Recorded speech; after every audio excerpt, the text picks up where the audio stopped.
But basically, what you're doing is you're taking a one-on-one relationship, right? Kind of Hmm. how you present yourself to your friends, what your friends like about your personality, and you're Right. trying to project that into a one-to-many relationship. Hmm.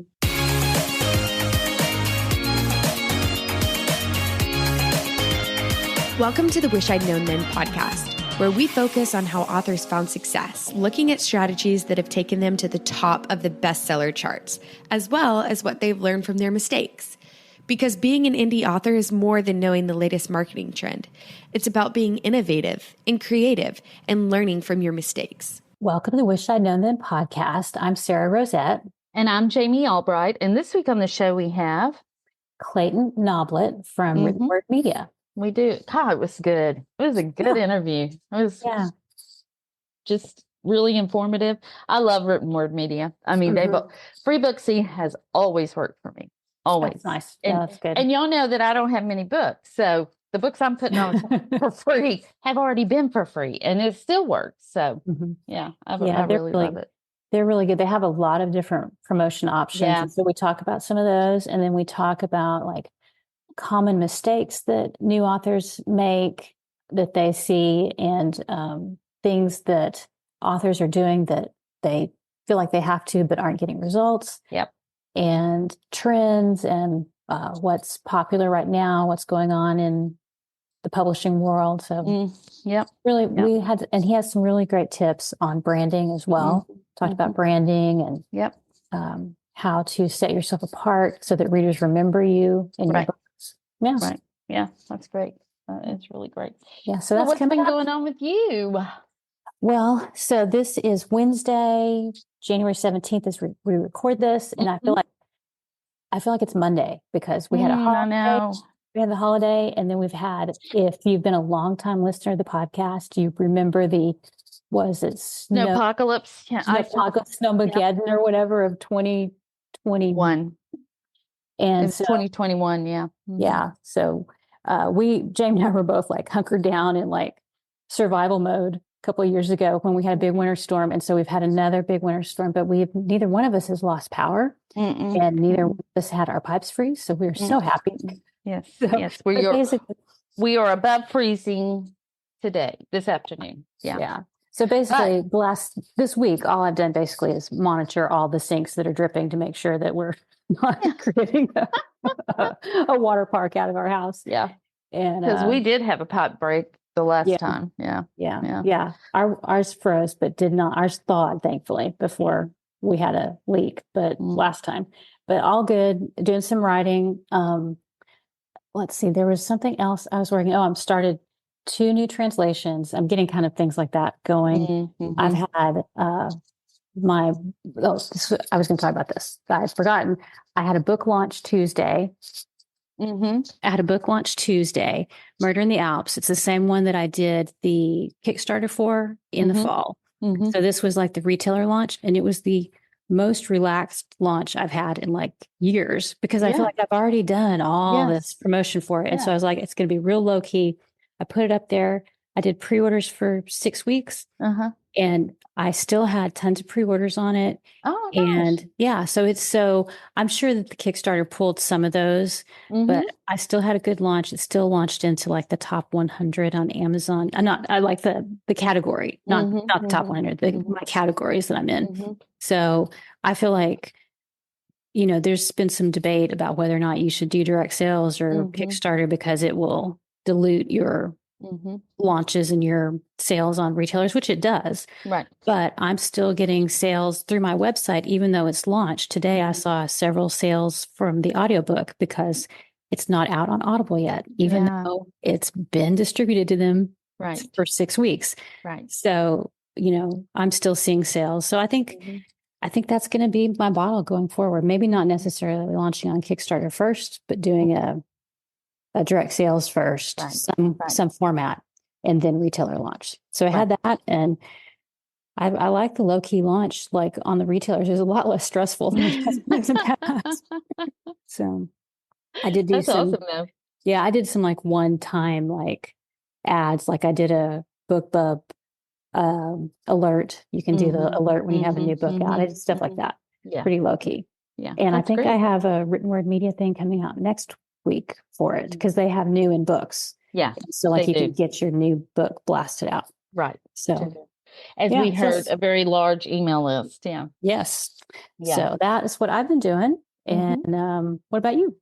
Surviving. No. I made 2 posts on Facebook that I like Monday. Because Monday, it really wasn't supposed to. Well, Sarah and I, neither one of us thought it was supposed to get freezing. That cold. Yeah. Yeah, until Monday night. But like Sunday night, it got below Mhm. freezing, and Monday, it was like it had zapped all the energy out of me. All I could do was Mhm. just sit on the sofa under a blanket and stare at the fireplace. Like I tried to get up and do a few things, but it was too cold. It was cold in Mhm. here, and I mean, because our heat, we just just aren't different. built for this. I've got. We're in got- shock, y'all. You don't know you have little leaks in your house until you got cold air coming in. I've got washcloths like crammed in places, and we've gone around the house and made notes where we got to fix Mhm. these places. But yeah, so I didn't do anything Monday, and then yesterday my grandson school was canceled Yeah. because of the weather and because we had gotten So some it was ice. it was an ice day for us. Yeah, so he was here, so I barely got my clothes on yesterday, and so but today I've done a few things and still working on my InstaLove University course, and we can put that link in the show Yeah. notes because it does close on the 31st of July. But y'all, it's so good, and for the price, there's just so much great information in there, and so yeah, so I'm working on that and was brainstorming with a few people about my little shorts that I'm going to do. And yeah, so kind of slowly but surely Getting back. moving. Yeah, I'm I don't know. It's weird. It's just weird.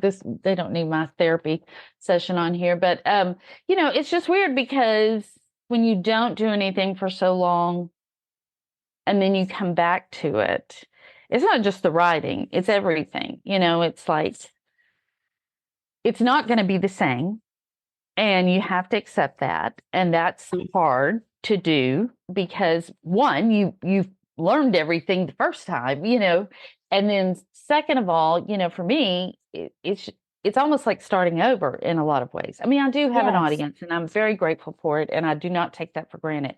But, in a lot of ways, it's like starting again because so much has changed just in the year and a half or 2 years since I published. And so anyway, yeah. So I'm doing a little bit of that. A lot of positive energy, positive thinking, manifesting. I'm manifesting my butt off right now. So yeah. Manifesting for 2024. Yes. Yeah. I feel like that almost with every book. I feel like it's it's new, true. Me like too. you've got to get back into it. But if you haven't been writing for a while, it is really hard to get back to that for me as well, like to get in the routine. That's why I was like, okay, words first. I've got to do some words today, even if it's like 200, I'll just do that and then be done. So, but speaking of classes, I also wanted to mention Jenny B. Jones. She's we met her at a conference and she listens to the podcast. So hi, Jenny. Hi, Jenny. We still want you to come on. Yes. And I think we might have a great topic. Maybe we can twist her arm and do this. I saw her as a post on Instagram that says she's doing a class called Swoony in the Sweet, and it's about writing sweet romance. And it is with the American Christian Fiction Writers Conference. It's a virtual conference in February. So I think that sounds awesome. Yeah. So I'll put that in the show notes as well. Yeah, absolutely. So that was cool. And there was something else I was going to tell you. Oh, during when it was so cold, I what did I do? I made some cookies, even though they're saying conserve energy. I was like, I'm going to do something, so I'm going to make some cookies. And then I just binged some shows. So I finished Murder at the End of the World, and that was good. And then if you're a K-drama watcher, I watched The End of Healer, which that's like a famous one that's lots of people, it's like their favorite. And it made me think we need to do a podcast on endings, how to have satisfying endings. Yes, we do. That's a great one. Yeah. Yeah. I liked that, like the beginning of it was really hard for me to get into, but got a couple of episodes in and then I was into it. But then there were certain things about the ending that I was just like, oh, this is so, so good. And I think we should kind of break down what makes a good ending. Because I think you're really good at endings. Thank you. I think endings are what make people come back, you know, like because they remember that feeling at the end. Right. So anyway, so just an idea. Yeah, I agree that I think they're really important. I also got bangs. So that's that's not because of the ice. I didn't do it myself, but yeah. They're very cute though. Yeah. And I watched both seasons of Dark Winds. Have y'all watched Dark Winds? Oh my gosh. I saw that Dan Wood was talking about it. And I'd seen it, but it's so good. It's really good. And the acting is amazing. And it's just cool. It's back in the 70s and it's set on a Native American reservation and Navajo reservation. And it's just good. It's good. Yeah. Awesome. Okay. I'll check that out too. Yeah. So we should probably get on with podcasts. Yeah. The main reason we're doing this, right? Yeah, I forgot. But also in here, Clayton talks about branding and how important it's going to be. And I am still running a branding special if you're interested. It's less than my normal consulting, but I'm also doing consulting. So let me know if you're interested. You can reach me at my website or that's the best. The link for that is in the show notes. Oh, yeah. We'll have to get to you. So you can find that in the show notes too. Yeah. All right. All righty. Let's hear from Clayton. All right, here we go. Well, today we were really excited to talk to Clayton Noblit. Hi, Clayton. How are you? I'm good. How are you guys doing? We're great. You're going to tell us all things in written word media, like what's going on over there. We love written word media over here. Oh, good. Yeah. Well, we love you too. And we've got a lot of exciting stuff going on. So yeah, really excited to be speaking with you today. That's great. Yeah. All right. Well, let me read your bio and we'll get into the questions. Clayton is a senior marketing manager at Written Word Media. He is passionate about helping authors find their readers and finding ways to sell more books, which we love both of those. When he's not working, he enjoys spending time with his family, playing sports, and making beverages. Yeah. Adult beverages or just general? I mean, honestly, it kind of goes every direction. I do enjoy making cocktails, but I also have an espresso machine, so I make lattes and cortados there. So yeah, beverages in general, I'd say. Yeah, my son informed us the other day that he's 33, and he informed us the other day that he loves buying coffee for people. Like that's one of his great joys in life. I'm like, how did I know this about you? But he has a thing about beverages as well. He makes it at home. All the things. Yeah. We should hang out. I would love for him to buy exactly. Exactly. Well, tell us how you got started working with authors. Yeah. So it's kind of a random story, honestly. I was doing marketing for a tech startup, a fintech startup, in a startup incubator in Durham, North Carolina. And so it's, one building and it was over 200 companies in this building. A lot of them just, a person in a room, Yeah. Just trying to grow. And the company that I was working at was acquired. And Written Word Media was actually on the other side of the floor that I was working on. And they were looking to make their first marketing hire. Nice. And so I, obviously I was looking for a new position, and I spoke with our founder, Ricky Woolman, and it kind of made a lot of sense right off the bat. I hadn't really thought about publishing and working in publishing before, but I've always been a massive reader. We didn't have TV growing up. We were one of those families, so we would always go to the library, and me and my siblings would come out with grocery bags full of books, and my poor mom would be carrying these heavy bags. I love reading. I don't know. I think that, one of the values of Written Word Media is that we believe books are a force for good in the world. And I've always believed that. I never really put it into words, but when Ricky said that, I was like, yes, I totally agree with that. And so, the rest is history. I think, it made a lot of sense to me, and I was really excited to get into it. And then yeah, working with authors has been more fun than I expected. So yeah. Ah, well, that's great. That's great. Yeah. Well, Because you we are can be a little neurotic. So there, yeah, yeah. yeah. Yeah, but in a good way though. I think especially because from where I was coming from, I was working for it was a receipt management app, which Oh, yeah. is not the most exciting thing in the world. So I went from that to steamy romance and thrillers, and so yeah, it's a lot more interesting, I'd say. Yep. Well, you are a person after our own heart with your love of Hmm. books. And my family, too, is one of those that would go to the library and we'd go home as kids with like 50 books checked out, get Yep. behind that person that's got the humongous stack. So that segues nicely into our next question. Do you have any aspirations to write yourself? Ooh, so I don't at this time. It's everybody says, oh, I don't know where I'd find the time, and that's where I am right now. Yeah, I don't know when I would write, Mm-hmm. but I'm not opposed to it, and I do think I was a journalism major in college. I do like to write, uh, Mm-hmm. so I wouldn't rule it out, but no immediate plans right now. Good. Save yourself. Save yourself. Yeah, I do. I am well set up. I do think, I talk to so many authors and, they publish a book and then they realize they become a marketer as well. And Right. it's devastating news to most Mm. authors. They would much prefer to just write. So I do have the marketing part. Like I actually enjoy marketing. Yeah, So I yeah, do that too. could give Yeah. me a leg up. Yeah. Yeah. So you'd be halfway there without, like, most of us don't realize that we're going to have to do the marketing, but you already have that covered. So Yes. you'd be good to go. Yes. Though the book portion is yeah, that's a whole lot. Yeah. So yeah, no immediate plans, but yeah, I definitely wouldn't rule it out because yeah, I love stories and I do like writing as well. That's great. That's great. Well, what do you wish authors knew about your field or what you guys do? Ooh, that's an interesting question. I think there are a lot of things, and it kind of depends on the author too. But I think overall the message that I'd like to get out there is that the products that we build to help authors sell more books, a lot of these are ideas that authors have given us, right? So I think I would like for all the authors out there to know that we're here to help. We really believe in helping authors, and I think that's why the company has been so successful.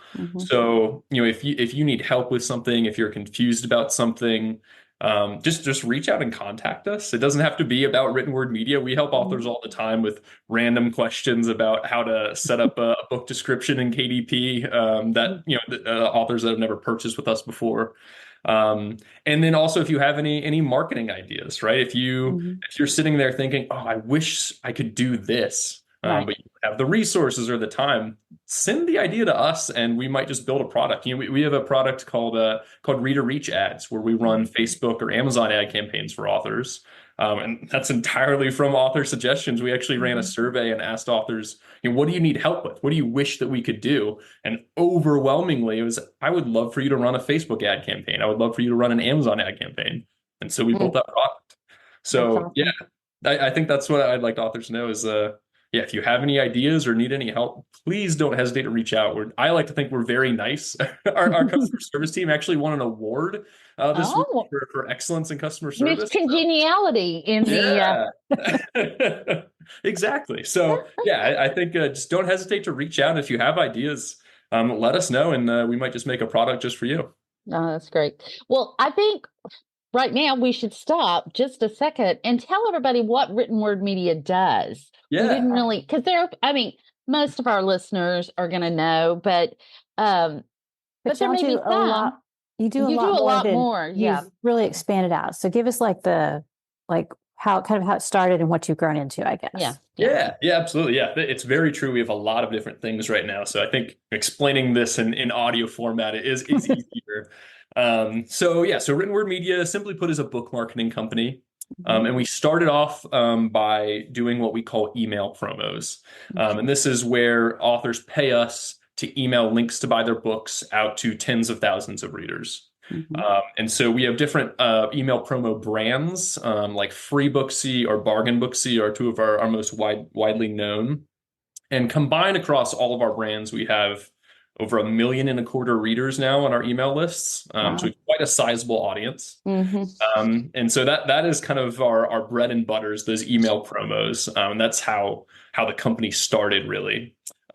We also, like I mentioned, run Facebook and Amazon ad campaigns for authors with our reader reach ads. This product is really exciting for authors because we do all of the work of creating the ad campaign and managing it for the author.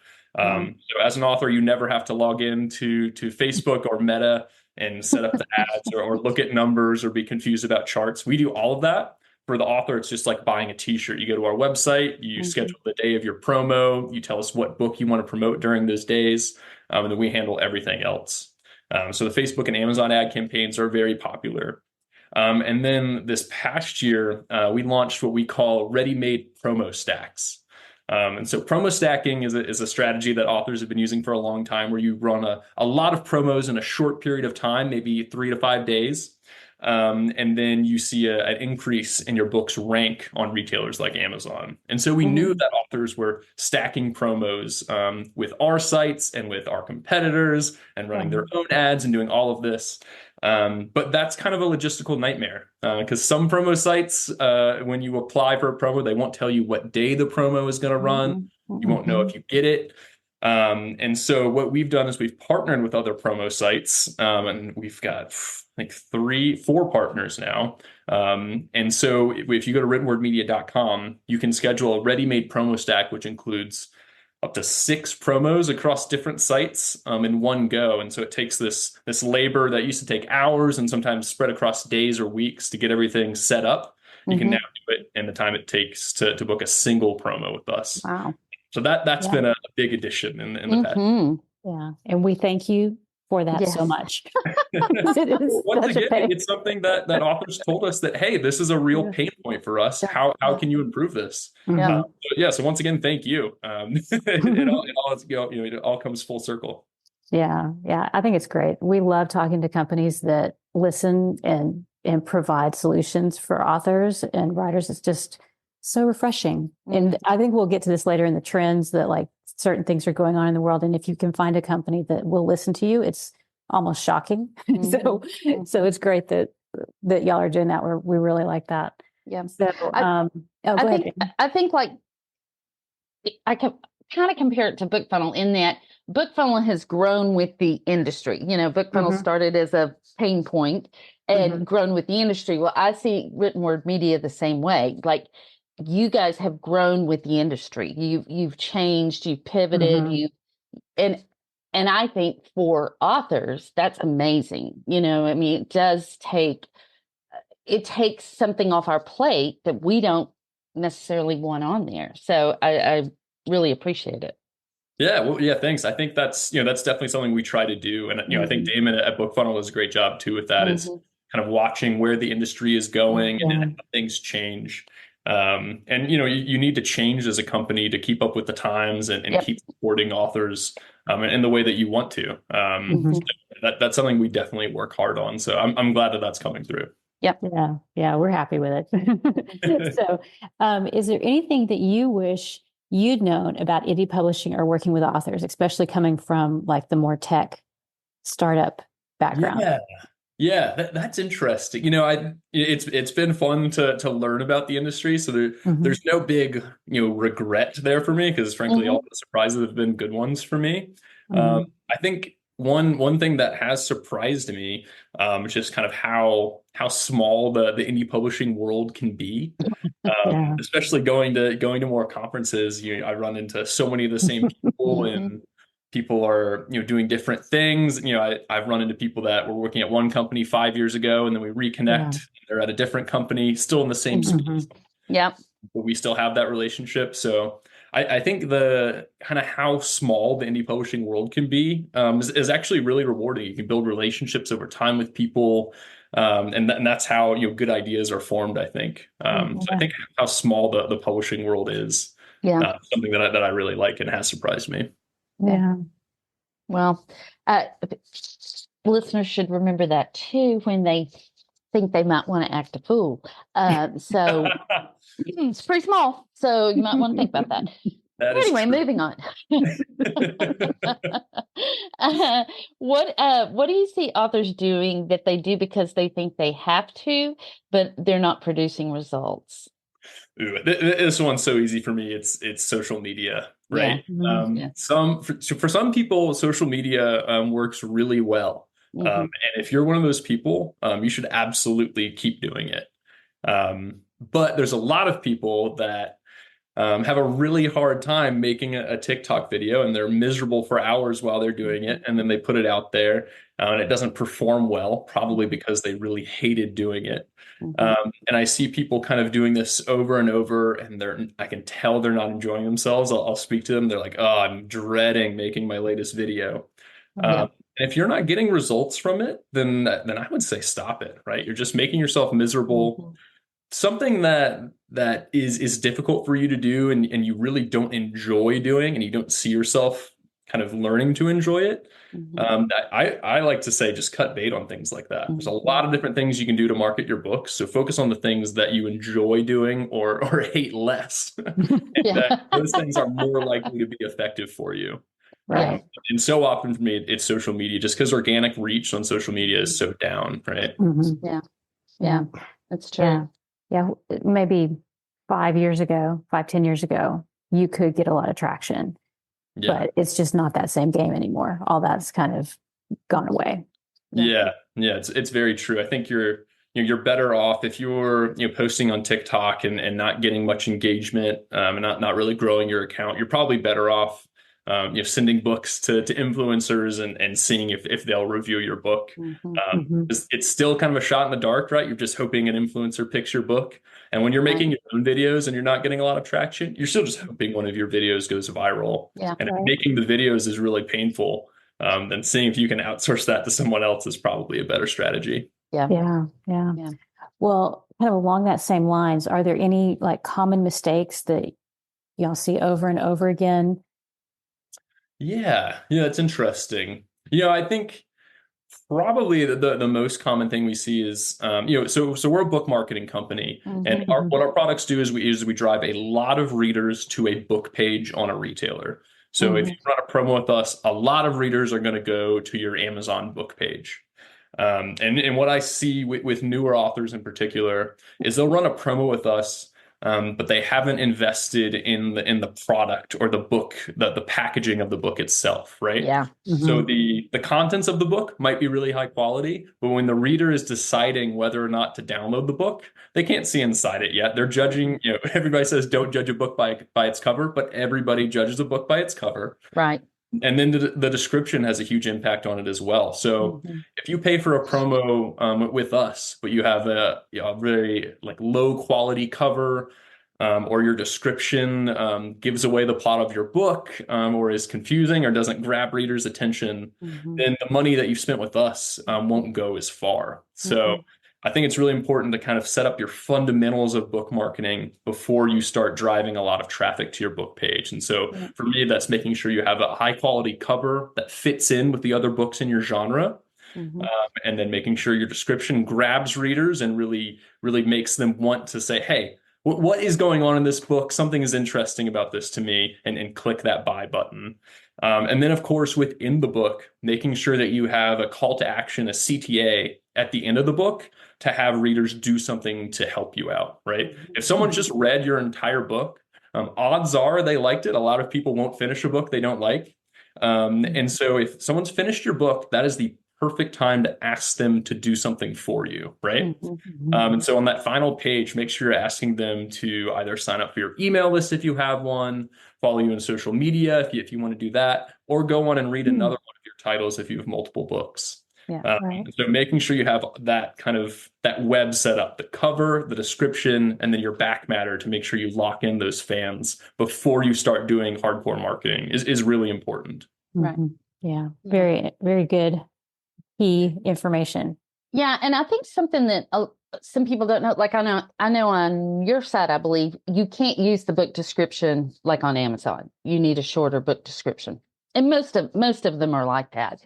And I Yeah. think that what a lot of authors don't take into account is if they have a great blurb, that's not going to help them on that site, on your site. You need a great short blurb too. So working on both of those is important, because the thing about newsletter promos is you have to drive them to the site just like you do in your ads or anything else. And so you need compelling copy to do that That's such a great point. Yeah. I think, what I recommend authors do is put their book description in a Word doc and then make a bunch of different versions of it.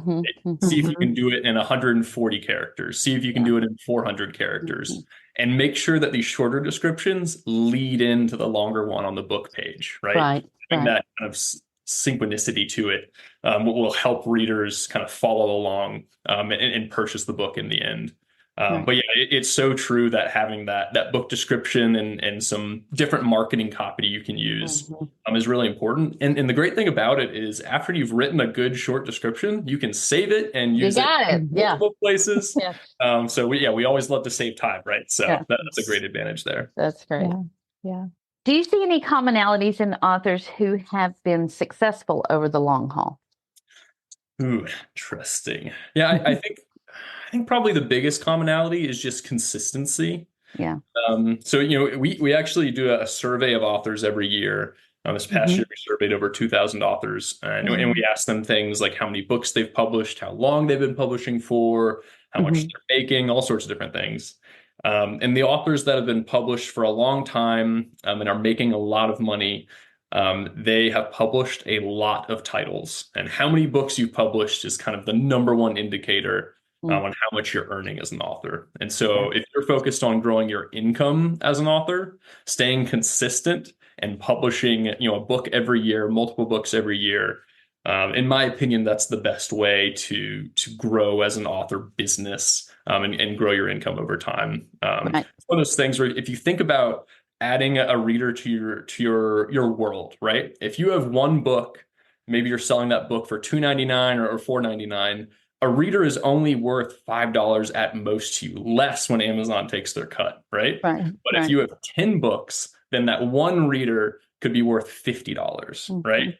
And so the more products you have, the more books you have to offer readers, everything else works better, right? When you run a product with us, there's more things for the reader to go on and purchase. So staying consistent and continuing to write and publish, I think, is the best way to grow for the long run. Which I think is good news, because the authors that I talk to, writing is their favorite part, right? It's not the marketing. So the marketing is very important, but without the books to back it up, it's going to be pretty difficult. Yeah. And what about you guys? I'm curious what you guys think about this question. That would probably be mine. Yeah. It seems like the people that stick with this and stay the longest, they're thinking long term. They're not thinking one book. They're thinking, I'm doing this for a long time. And so I'm making decisions that will pay off maybe a couple of years down the road, which would be like writing that 5 or 6 book series. Sometimes that can take 5 years, but you go ahead and you do it, and then you have it, and then it's in your backlist. Yeah. So I was thinking, like, once you have several books, your readers can get deeper into your world as they read each book, and they're with you for longer, and that makes you more memorable. So I think that's another thing that it really pulls in readers. If you have more than a book or two, if they read 6 of your books, then they're more likely to remember you and come back to find your books. Yeah, that's a really good point, because I'm thinking about different series I've read, and they narrate different periods in my life, right? Back on my life, and like, what was I reading during that period? And authors that have long series, it really sticks with me, and I go back and see if they have something new, or maybe I reread it. So I think that's a really good point. Yeah, I think also authors who really cultivate deep relationships with their readers, like, the readers just aren't customers, they're people, and almost friends in some cases, but there's like quotation marks around friends, but long distance friends. right but I think, like, in my genre, rom-com, I think about Lucy Score, and Megan Quinn, and some others who really, really invest in their readers. I mean, invest time in their readers, and they give the readers exactly what they want. And I think that's important. Yeah. Yeah. Yeah, that's a great point too. I think, yeah, knowing your audience and connecting with them, it's a great way to keep these readers with you and have them share your work with their communities as well. It's also probably a great way to stay motivated as an author, I would imagine, right? Yeah. If you have a group of people you're speaking with and they value your creativity. Right. I imagine that those times when it's hard to sit down and write, if you have a group of people that are excited about what you're doing, it might be a little bit easier. Yeah. Yeah. More helpful. Yeah. To get you going. Yeah. So, well, you work with a wide range of authors and genres. Do you see any trends, like what's going on right now that people are talking about or interested in? Yeah, let's see. So, there's a lot of different things going around right now. I think, the obvious one and number one, I think, is AI and how that's impacting the industry and how different authors are using it. I think that's such an interesting question. I know some authors are using it to help them come up with ideas kind of at the beginning of the creative process, but then they don't want to use AI to write any of the actual text in the book. Some authors are using it to help write the actual text in the book as well, and then some authors won't use it at all. And then some authors will only use it for marketing. Which is interesting. So in our author survey in the fall, we asked authors, would you ever use AI to help you come up with ideas in a book? I think it was about 25% said yes. And then it was pretty similar for would you ever use AI to write text in a book? But then when it came to the question of will you use AI to help you write marketing copy, right? So these short descriptions we were talking about, almost 50% said they would use it for that. So they're much more open to using AI when it comes to marketing and kind of probably lower value things in an author's mind, right? Like writing a book is a creative endeavor. It's probably deeply personal. So using AI is probably less appealing. But for marketing, it can be a little bit more appealing to authors as well. Right. When did you say you did that survey? Yeah, we started collecting data in August. Yeah, it'll be interesting to see what happens next August if you ask the same question. Yes, I couldn't agree more. Yeah, because I've already seen just some attitude shifts about that. And I'm not going to touch it, but like I'm not saying I am on this podcast. I am agnostic when it comes to AI, but I feel like that I have seen attitude shift some towards it. What I've noticed is that people are much more open to using it if it's in an area that's like adjacent to theirs. Like maybe they don't want to use it for writing, but they'll use it for photography, like for their covers. They're like, that's fine, or for marketing. Whereas I think like a narrator wouldn't want to use AI narration, but they might be okay with other types of things. So, and like we're not narrating our book, so some authors are like, sure, that's fine. It's just interesting to me that where people draw the lines, and it's usually like the stuff that I'm interested in. No AI, but I can use it for ad copy or whatever. Whereas if I was a marketer, I might have a different feeling about that. So it will be interesting to see like over the next 12 months, like what happens and how things change. It's a minefield right now as far as like how to approach things in some ways. Yes, I think that's certainly true. I think one of the things I liked about the survey is so much of the discussion with AI, you're really only hearing the loudest voices on either side. That's true. That's true. And so with the survey, it's much more, hey, we asked 2,000 authors this question, and here's what we saw. And there's no emotion behind the results, which I think is helpful for authors to kind of understand where everybody is at. But yeah, it's certainly a minefield. I think for good reason too. It's a complicated topic. It is complicated. Yeah. I mean, it's super complicated. And, I've always said I've not had a lot of luck with AI. In fact, yesterday I was trying to just just kind of like a brainstorming thing. Just generate a few ideas. But my problem is I'm a terrible searcher on Google. I'm a worse searcher on AI. Like, I don't know how to ask the question. I don't know what I'm trying to say. It is a skill. Like learning to use it is a skill. Yeah. And if you're going to use it, it takes a while to figure it out. I haven't figured it out, but it's one of those things that it's like, you have to put in the time to figure out how to use it really well. So that's another thing with it that's complicates it.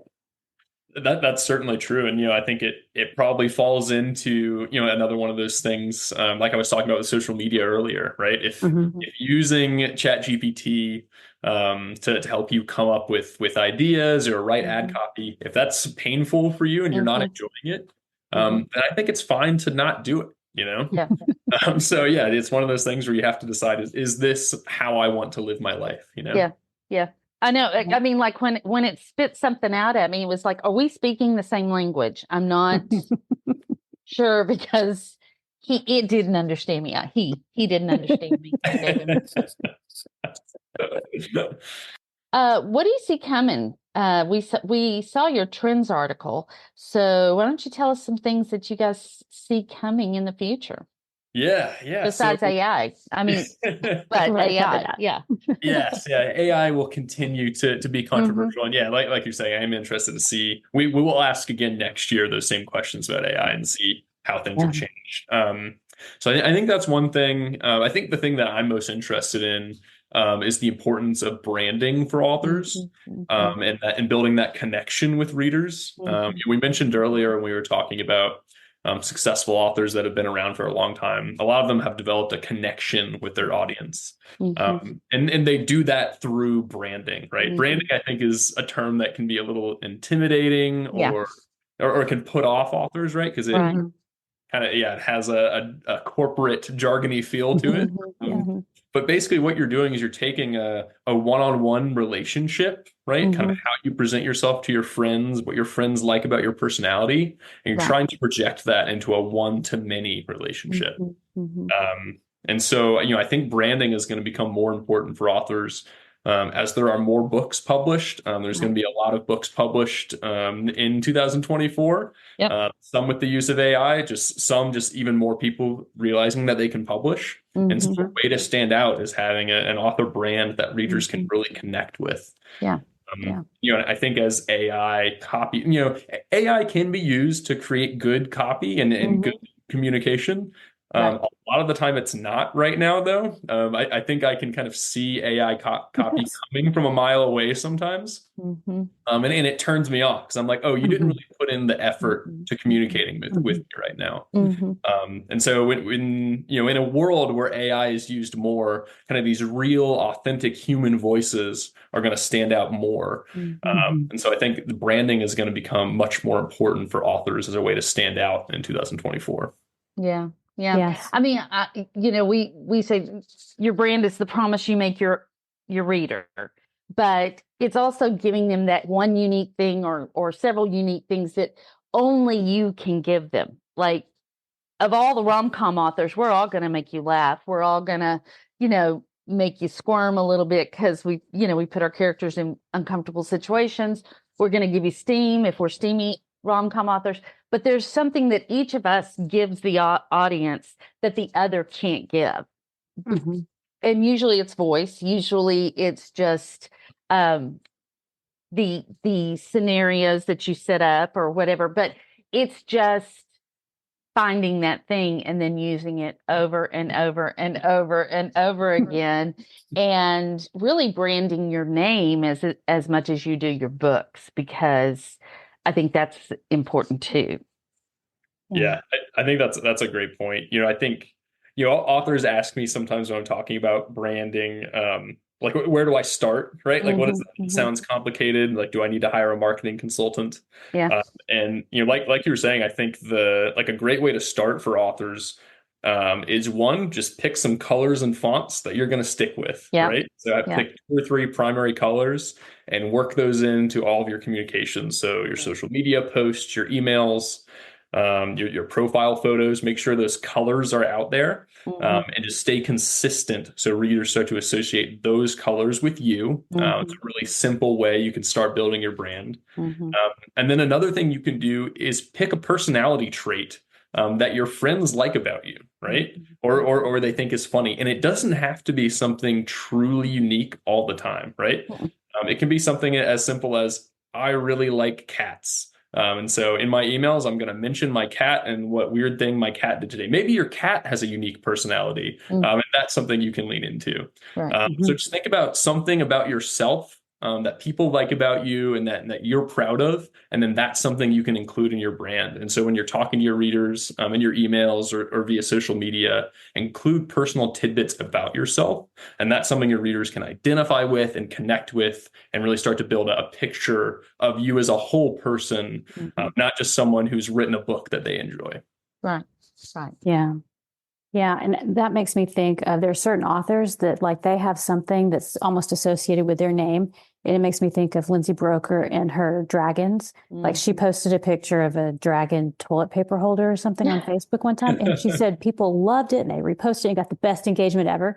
So she started posting more pictures. And now I see stuff from social media and people are tagging her saying, hey, I saw this really cool dragon mailbox. So it's like, and see that's associated with her genre, so it's perfect because it's bringing to mind her as well as that genre. So that's a great way to find something that's related to you that your readers can kind of hook onto besides just your books, is something related to them. Yeah, that I mean, that's such a great example there. Because who would have thought that posting a dragon toilet paper holder would be a great way to connect with readers, but it is, right? Like that's a thing you would share with your friends if your friends are all interested in the same thing, right? Right. Yeah. Right. So yeah, I think that's such a good idea. I do this, to pull back the curtain with written word media. I send a monthly newsletter, and sometimes if something funny has happened to me, then I'll include it in the newsletter. So, for example, last year, there was a leak in my roof, and I had to finish the newsletter at the same time. And so I'm like putting pots and pans in my attic to cover the leak. And I'm writing the newsletter. And so I'm like, you know what? I'm going to include this in the newsletter because this is an absurd situation. And to this day, I get people asking me how my roof is doing. So it's one of those things where, it's just a little bit of connection. We've all had these crazy moments. And Right. So share them. It's what makes you unique, Yeah. And that's kind of what's going to set us apart. We got one comment on our, I think it was our YouTube channel. And I guess we said something about a mistake and we had corrected something, and somebody commented and said, it's your mistakes that make you human. So it's the things that are slightly different I think the AI thing, a lot of the text, like you're saying, it's very samey. It's like, oh, you can kind of tell it's like got this kind of rhythm to it and pattern. And whatever you can do to like show that you're human and that you're real, that will set you apart. So, but I was going to ask you when we're talking about the trends article, one of the other things, I think it was the first one that y'all mentioned, was the quality becomes more important. And it's so interesting that now that we're in this age where there's like there's a lot of material out there already, and there's going to be more content and more and more and more, that it's the quality that's going to set people apart. And it's something that Becca Symes started talking about, I guess last year, was that quality is more important and it's not quantity. Used to, quantity was a big factor in success, but the quality is really, really important. So talk to us a little bit about that and your thoughts on that and what y'all saw in the survey.